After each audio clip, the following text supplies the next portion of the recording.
Okay, Oswald said. It was hard to say no to a warm, gooey, cheesy pizza. Since it wasn't a school night and wouldn't be again for quite some time, Oswald stayed up after Dad went to bed and watched an old Japanese monster movie. With Jinx curled up, purling at his lap, Oswald had seen a lot of B-grade Japanese horror films, but not this one. Zendrax vs. Mecha Zendrax was new to him. As always, Zendrax just looked like a giant dragon thing. But Mecha Zendrax reminded him of a mechanical animal he drew when he stripped them of their fur. He laughed at the movie's special effects. The trained Zendrax's joy was clearly a toy, and at how the actor's lip movements didn't match the dubbing in English. Somehow, though, he had always found himself rooting for Zendrax, even though he was just a guy in a rubber suit. Somehow, he managed to have a lot of personality. In bed, he tried to count his blessings. He didn't have Ben, but he had monster movies in the library and lunchtime pizza slices. It was better than nothing, but it still wasn't good enough to keep him going all summer. Please, he wished, as he closed his eyes tightly, please let something interesting happen. Oswald woke up to the smell of coffee and bacon.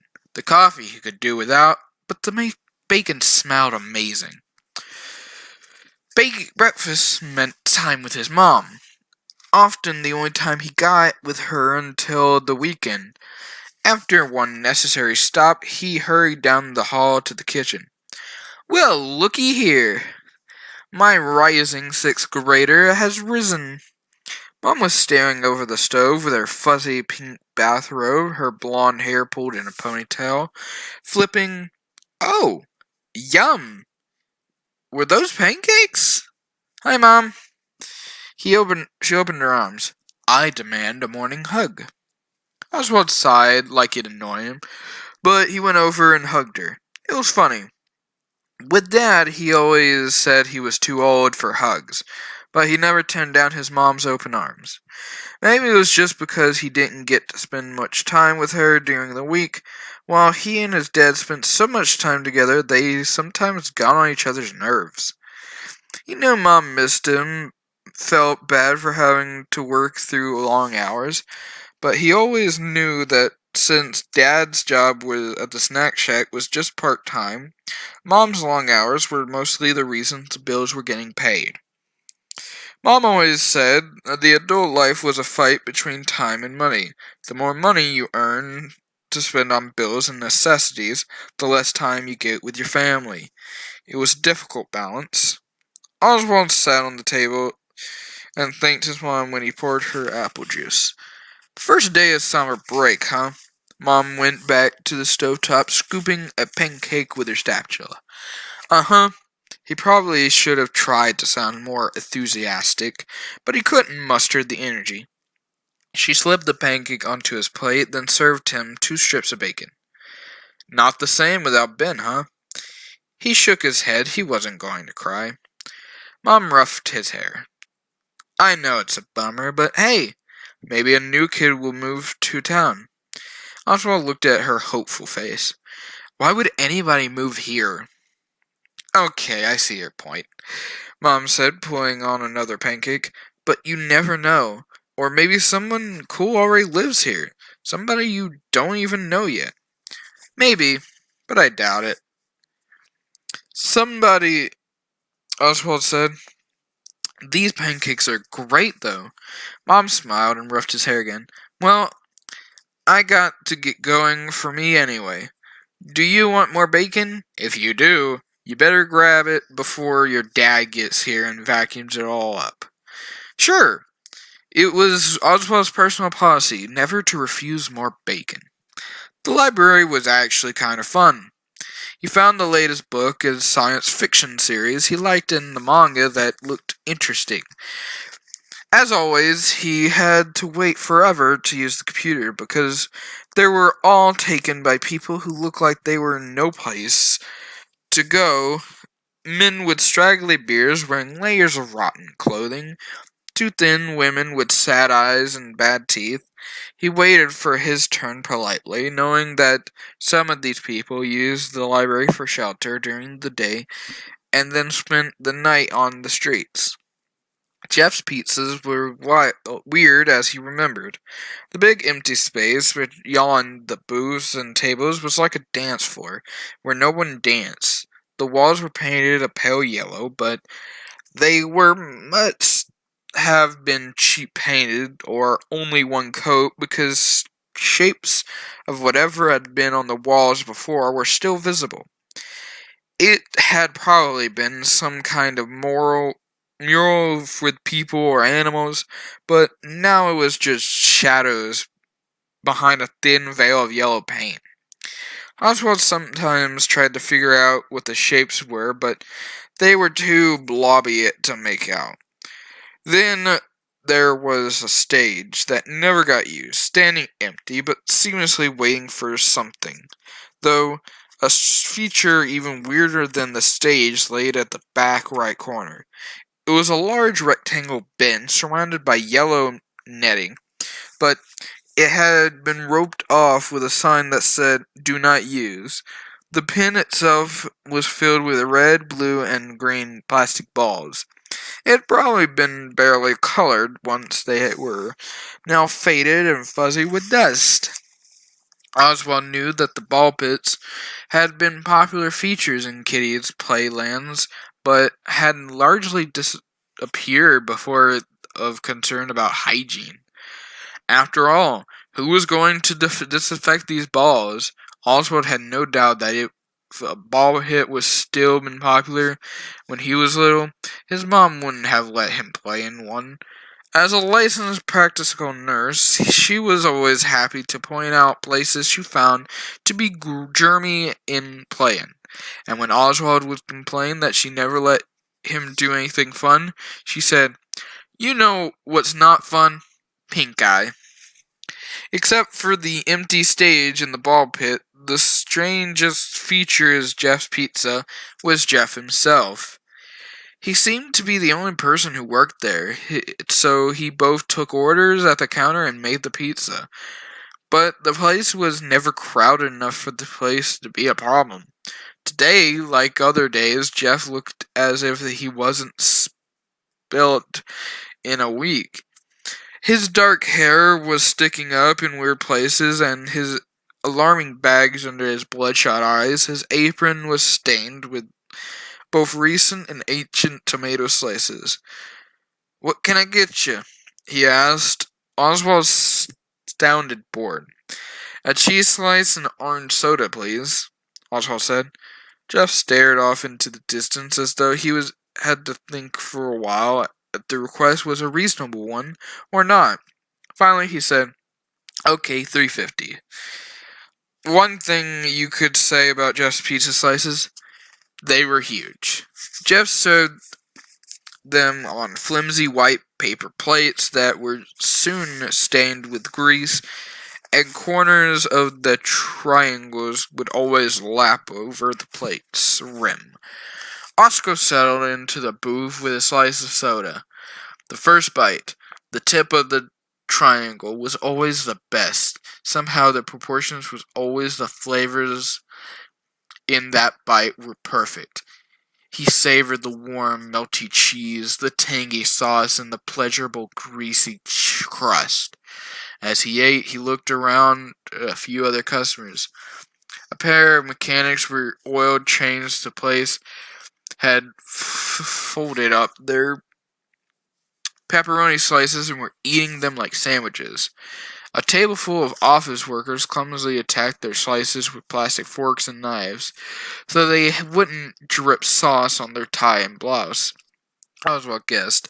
After Oswald finished his slice, he wished for one more, but knew he didn't have the money for it. So he wiped off his greasy fingers and took out his library book. He sipped his soda and read. Falling into a world where kids had superpowers, went into a special school and learned how to fight evil. "Kid," a man's voice startled Oswald out of the story. He looked up to see Jess with his sauce-stained apron. Oswald figured he was outstaying his welcome, but had sat in the booth reading for 2 hours before after brought a meal that cost less than $4. Yes, sir, Oswald said, because politeness never hurt. I got a couple more cheese slices that didn't sell at lunch. You want 'em? Oh, Oswald said. No thanks, I don't have any more money. He wished he did, though. On the house, Jeff said. I just have to throw 'em away anyway. Oh, okay, sure, thanks. Jeff picked up Oswald's empty cup. I'll get you some more orange soda while I'm at it. Thanks. It was funny. Jeff's expression never changed. He looked tired and miserable, even when he was being extra nice. Jeff brought 2 slices stacked on the paper plate and fresh cup of orange soda. Here you go, kid, he said, sitting down the cup and the plate.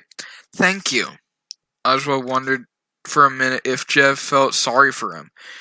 If Jeff might think that he was terrible or poor like the homeless people that were hanging out at the day in the library, instead of just the regular, barely making ends meet poor that he was. But then Oswald figured that free slices sitting in front of you, maybe it wasn't time to worry about the reason for it. Maybe it was time to eat. Oswald had no problem polishing off the huge slices for the past month. His appetite had been non-stoppable. When Mom cooked him piles of bacon in the morning, she said that he must have been going through a growth spurt because he ate him like he was a hollow log. His phone vibrated in his pocket the second he sucked down the last of his soda. He looked at his dad. We'll be out front at Jeff's in 2 minutes. Perfect timing. It had been a good day. The days at the library and Jeff's Pizza started to add up. The first couple of weeks had been great, but now the library didn't have the next book in the series he was reading, and he had grown bored of the online fantasy game, which, while advertised as free, now wouldn't let him advance any further without paying money. He had gotten tired of not having anybody his age to hang out with. He had gotten tired of pizza yet, but he wasn't starting to imagine that he might in the future. Today was family fun night. One night a week, event that varies depending on Mom's work schedule. Back when the mill was still open, family fun night meant dinner in a restaurant, pizza, Chinese, or Mexican. After their meal, they would have fun activities together. They would go to the movies if something kid-friendly was playing, but if not, they would go to the bowling alley or out to the roller rink, where Dad and Mom used to go on dates when they were in high school. Mom and Dad were great skaters, and Oswald was terrible. But they skated on either side of him, holding his hands and keeping him up. They were usually top of him in the evening with a waffle cone and the ice cream place downtown. Oswald said Mom was having fun with Dad because no matter what ice cream flavors were available, he always got vanilla. Since the mill closed down, though, family fun night had turned into a at-home affair. Mom would make something for dinner that was easy but festive, like tacos with a mix or hot dogs. They'd eaten and then played board games or watch a movie that had rented for Redbox. But it was still fun, of course, but sometimes Oswald wished aloud that the old days have seen new movies at the theater and having waffle cones after. And Dad had to remind him that the important thing was that they got to spend time together. Sometimes, when the weather was nice, they would have a family fun night. They'd pick a picnic with the cold cuts and salads courtesy of the snack space, and head over to the state park. They eat their dinner at a wooden table and watch the squirrels and birds and raccoons. Afterwards, they would go to a walk in one of the hiking trails. Those outings were always a nice change, but Oswald was so aware of why they were the only family fun nights that they got them out of the house. Picnics were free. Tonight, they were staying and Mom had made spaghetti and garlic bread. They had been playing a game of Clue, which Mom won, as she usually did, and now that they were piled up on the couch together, their pajamas were a huge bowl of popcorn between them, watching a remake of an old science fiction movie. Once the movie was over, Dad said, "Well, that was pretty good, but not as good as the real version." "What do you mean, the real version?" Oswald said. "That was the real version." "Not really," my dad said. "I mean, it was set in the same universe as the real version, but it was kind of a cheap knockoff of the one that came out when I was a kid." Dad always had to be so opinionated. He could never just watch something and enjoy it. "So the best movies are always the ones that you watch when you were a kid," Oswald said. "Not always, but in this case, yes." Dad was sitting in, and Oswald could tell. So one of his favorite things, a good argument. "But the special effects in the original version stink," Oswald said. "All of these puppets and rubber masks. I'll take a puppet or a model over CG any day," Dad said, leaning back on his couch, popping his foot onto the coffee table. "That stuff was so slick and fake. It's got no warmth, no texture, and besides, you like those old Zendrix movies, and the special effects in those are terrible." "Yeah, but I just watched those to make fun of them," Oswald said, even though he really did think Zendrix was pretty cool. Mom came in from the kitchen with bowls of ice cream. Not as good as the off-cone place, but nothing to turn their nose up to at either. "Okay, if you guys don't cut it out, the nerd argument, I'm going to pick the next movie we watch. And it's going to be a romantic comedy." Oswald and his dad shut up immediately. "That's about what I thought," Mom said, passing around the bowl of ice cream. As Oswald was laying in bed, shrinking his mechanical animals, his phone vibrated at the nightstand. There was only one person other than his parents who texted him. "Hey!" Ben had typed on the screen. "Hey back," Oswald typed. "How's your summer? Awesome? At Myrtle Beach for vacation. It's so cool. Arcades and mini golf everywhere. Jealous?" Oswald typed. He meant it. A beach with arcades and mini golf really did sound awesome.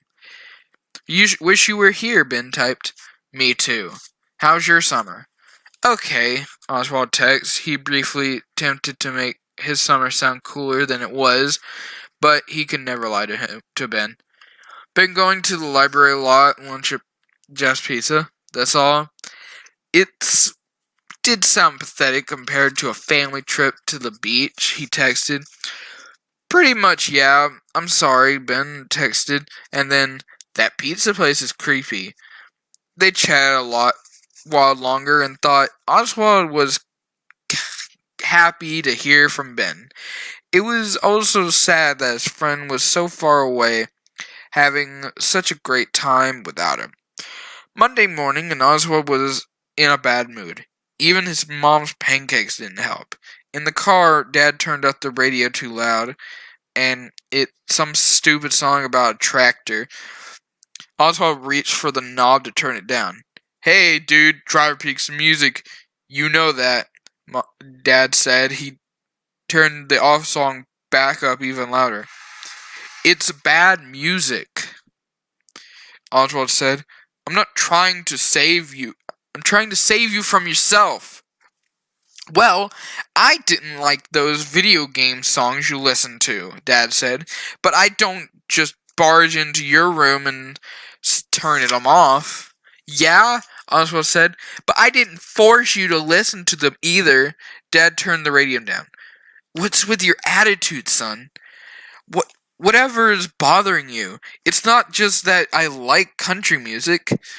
Oswald didn't feel like talking, but clearly was being forced to. And once he opened his mouth, he was surprised a complaint erupted from him like lava from a volcano. I'm tired of every day being the exact same. Ben texted me yesterday. He's at Myrtle Beach having an awesome time. He wanted to know what I was doing, and I told him I was going to the library and Jeff's Pizza every day. And you know what he texted back? I'm sorry. And that pizza place is creepy. Dad sighed. I'm sorry we can't go on a vacation and have an awesome time, Oz. Things are hard right now, and where money's concerned, I'm sorry it affects you. You're a kid. You shouldn't have to worry about money. I'm hoping you'll move me a full time in the store this fall. That help out a lot. And if I get a promotion at the deli manager, it will be another $1.50 an hour. Oswald knew that he shouldn't have said what he had to say, but here he went anyway. Ben's dad got a job that pays even better than his old job at the mill. Dad tightened his grip on the steering wheel. Yeah, well, and Ben's dad had to move 500 miles away to get that job. His fist sounded tight as he tightened his grip on the wheel, and Oswald could tell his jaws were clenched. Your mom and I talked about it a lot, but we decided not to move, especially with your grandma living here and needing help sometimes. This is our home, kiddo, and things aren't perfect, but we just have to make the best of them. Oswald felt himself crossing the line from grumbling into ground territory, but why did some people get the best of everything and others had to settle for free library visits and cheap pizza?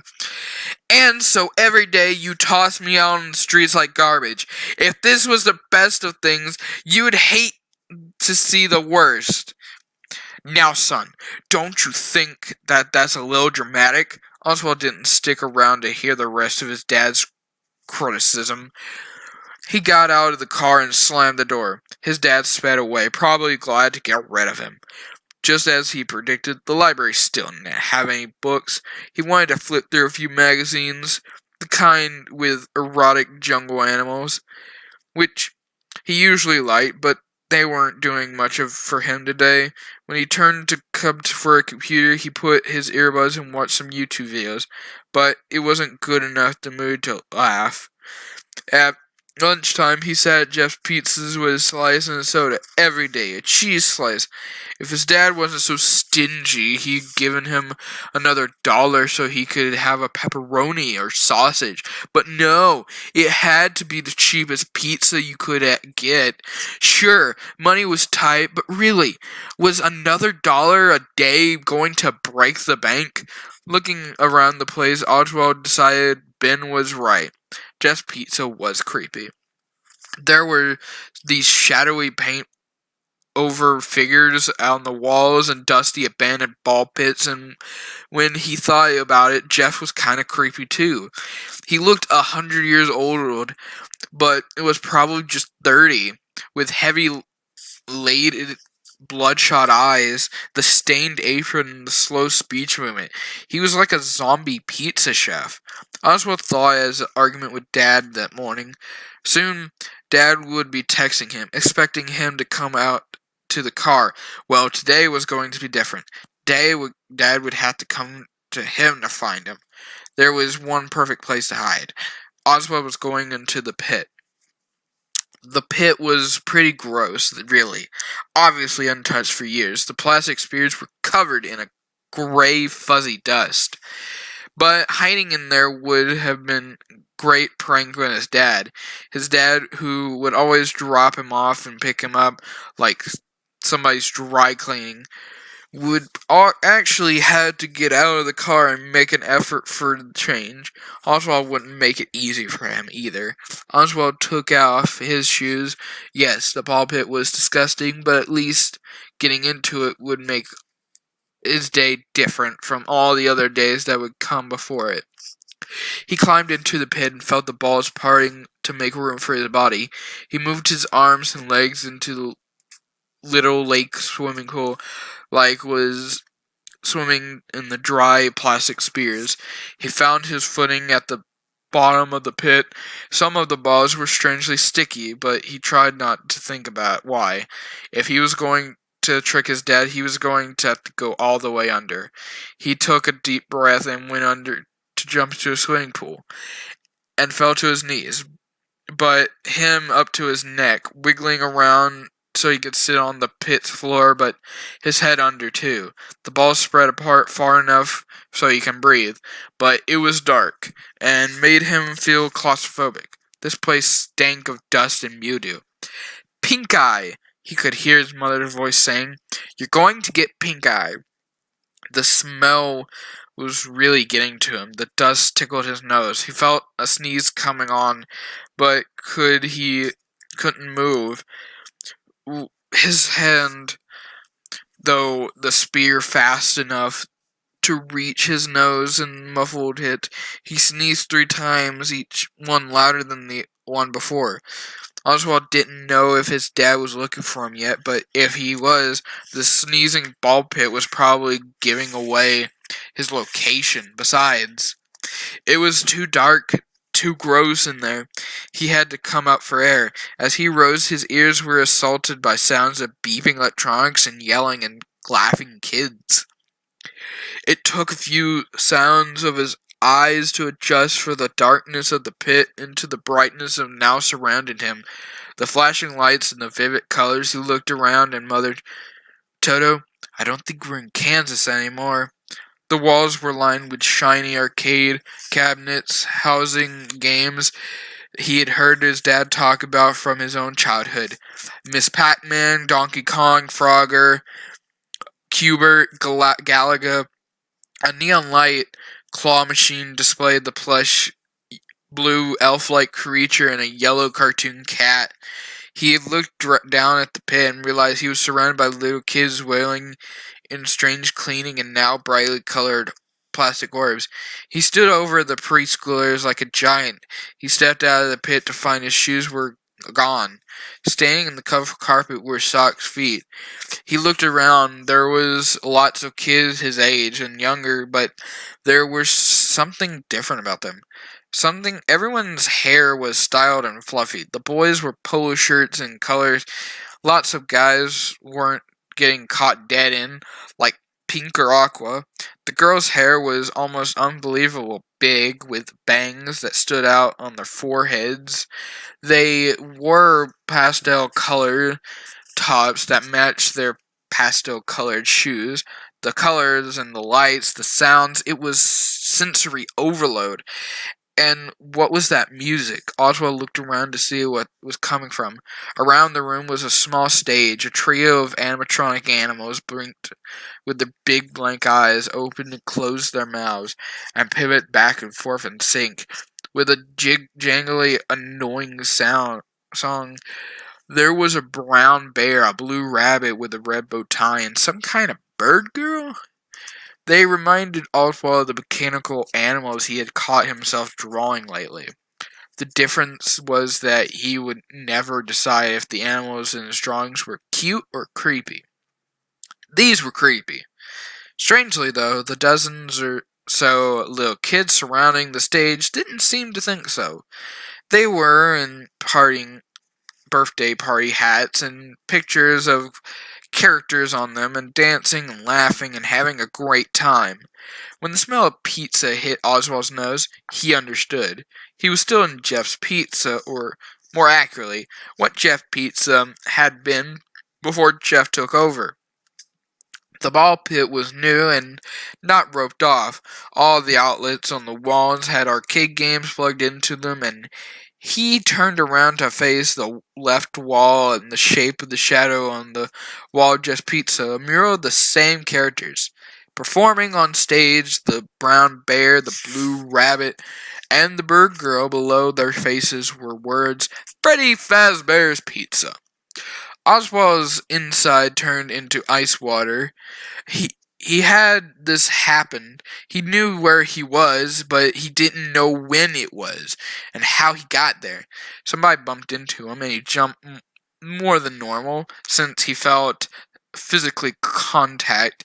This must not be a dream. He couldn't decide if this fact was good or news or not. Sorry, dude, the kid said as he was about Oswald's age, and he was wearing a light yellow polo with the collar turned up, tucked in what looked like a pair of Dad's jeans. The white tennis shoes he had on were huge, like clown shoes. He looked like if he had spent a long time fixing his hair. Are you okay? Yeah, sure, Oswald said. He wasn't sure he was okay, actually, but he didn't know how to begin to explain his situation. I've not seen you around here before, the kid said. Yeah, Oswald said, trying to figure out an explanation why he sounded too weird. I'm just visiting here, staying with my grandma for a few weeks. This place is great, though. These old games? Old games? Good gracious, Abba. You're joking, right? I don't know about where you're from, but Freddy's has the newest games around here. That's why the lines to pick them are so long. Oh yeah? I was just kidding, Oswald said, because he couldn't think of anything else to say. He would have heard his dad talking about playing a lot of these games when he was a kid. Absurdly hard games, he said, on which he had wasted many hours and many quarters. I'm Chip, the kid said, running his fingers through his poor, poofy hair. Me and my buddy Mike, he nodded at the tall black kid wearing a huge sunglasses and a shirt with wide red stripes. We're about to play some skee ball. What if you come with? Sure, Oswald said. It was nice to hang out with some other kids, even if they seemed to be kids from another time. He didn't think it was a dream, but it was sure it was a weird one. You got a name? Mike said, looking at Oswald, was kind of weird specimen. Oh, sure, I'm Oswald. He, had been too weirded out to remember the introduction himself. Mike gave him a friendly shake. Well, I've gotten to warn you, Oswald. I'm a beast at skee ball, but I'll go easy on you since you're new here. Thanks for having mercy on me, Oswald said as he followed them to the skee ball area. On the way, they passed somebody in a rabbit suit that looked like a yellow version of the animatronic rabbit on stage. Nobody else seemed to be paying attention to the rabbit guy, so Oswald didn't say anything. It was probably a Fazbear, an employee dressed up to entertain little